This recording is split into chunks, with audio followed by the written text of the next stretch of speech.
If your mind constantly feels foggy, if you cannot focus the way you used to and everything feels harder than it should, do not rush to call it laziness. Consider another possibility. Much of what is happening to attention today is not accidental. It is on purpose. Because today, your attention is your most valuable asset, and it has become a product, sold quietly, often without you even realizing it is happening. You see, a distracted mind is an easy mind to lead. And when the mind can be led, choices can be led. Your time can be led. Your money can be led. Relationships can be led. Your entire life can be led. That thing you have been feeling but could not quite name has a name now.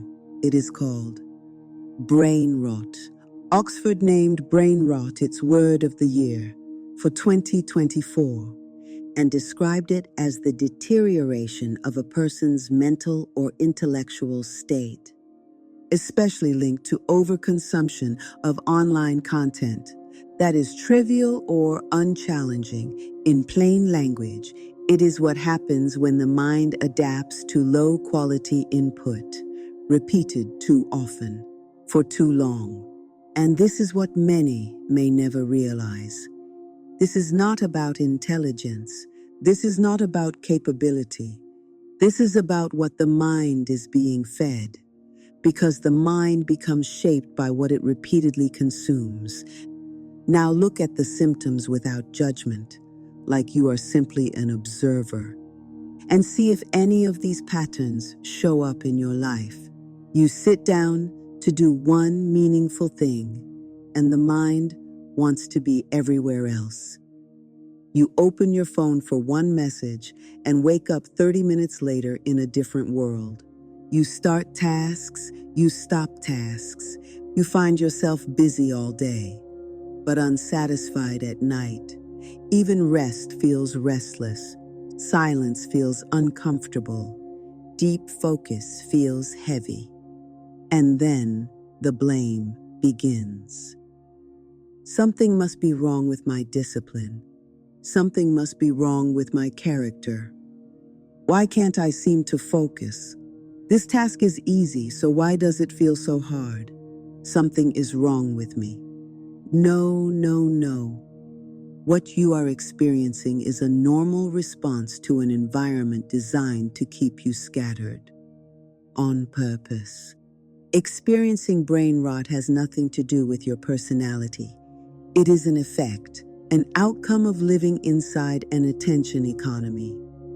And anytime an economy exists, there is a profit model underneath it. There is a buyer, there is a seller, there is an incentive.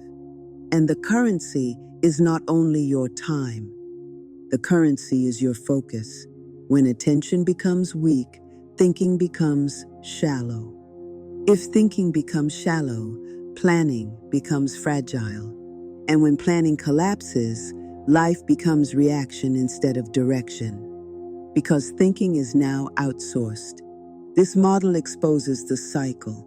4 words: cue, craving, click, cost. Think of cue as the trigger. A vibration, a red dot, a quiet moment, boredom, anxiety, a small discomfort in the chest. Then craving, not for truth, for relief, for stimulation, for certainty, for escape.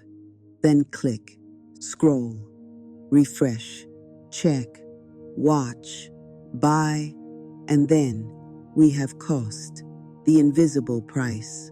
The cost is not only minutes. The cost is the ability to stay with one thought long enough to turn it into wisdom. The cost is the ability to sit with discomfort long enough to grow. The cost is the ability to be present with people you love without the mind drifting away mid-sentence. Now ask yourself this simple question. If a system profits when you click, what does it design? It definitely does not design peace. It designs compulsion. on purpose. And the psychology behind it is not mysterious. The brain learns fast when rewards are unpredictable. Sometimes you check and there is nothing. Sometimes you check and there are likes and comments. Sometimes it is drama. Sometimes it is fear. Sometimes it is something that makes you feel important for just a few seconds. That unpredictability trains checking. Checking becomes habit. Here, habit becomes automatic. And over time, attention begins to fragment. A piece of the mind stays in the last headline. A piece stays in the last video.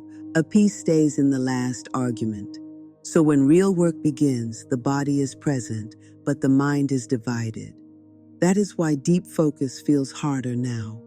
Not because you have become less capable, but because you have been trained to switch. And after enough switching, quiet begins to feel unfamiliar. Now, this is not random information. There is evidence.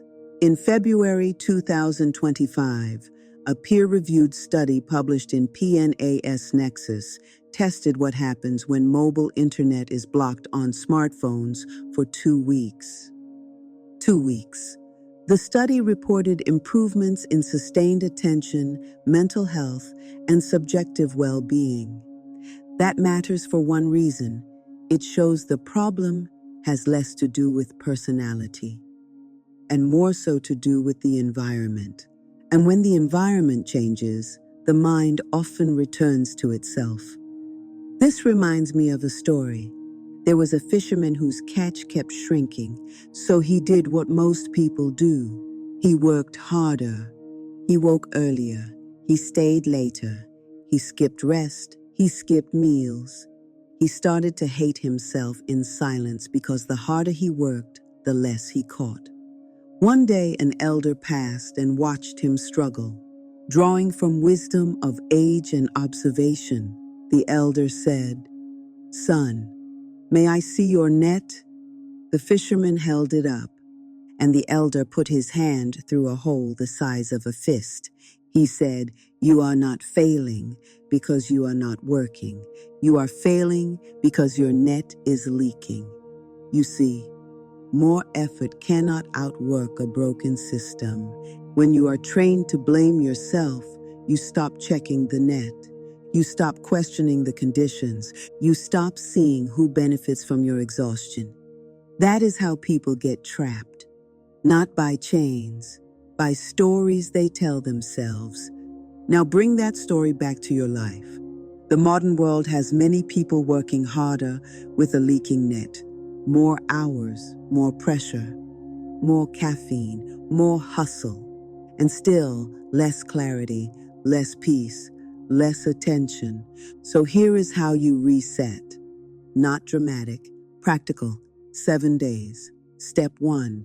For 7 days, turn off all non-human notifications.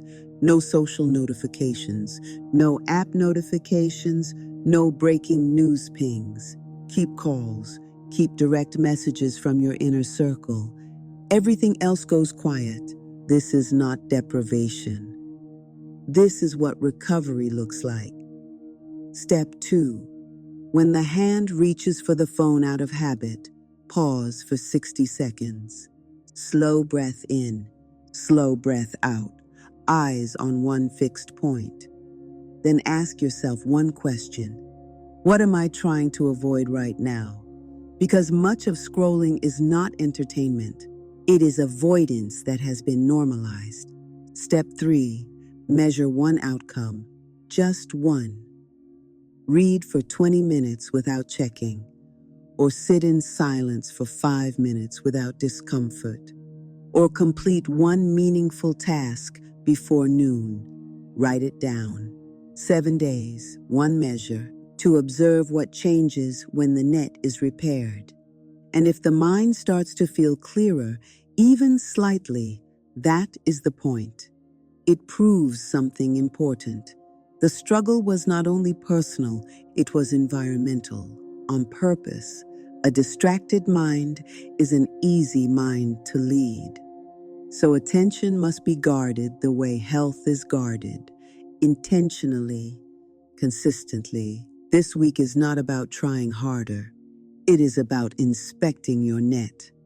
The next lesson exposes rage bait and how emotional hijacking keeps the nervous system reactive. Subscribe if these lessons are needed. And in the comments, name the one trigger being removed for 7 days. Because the mind can return, and it begins with what enters it.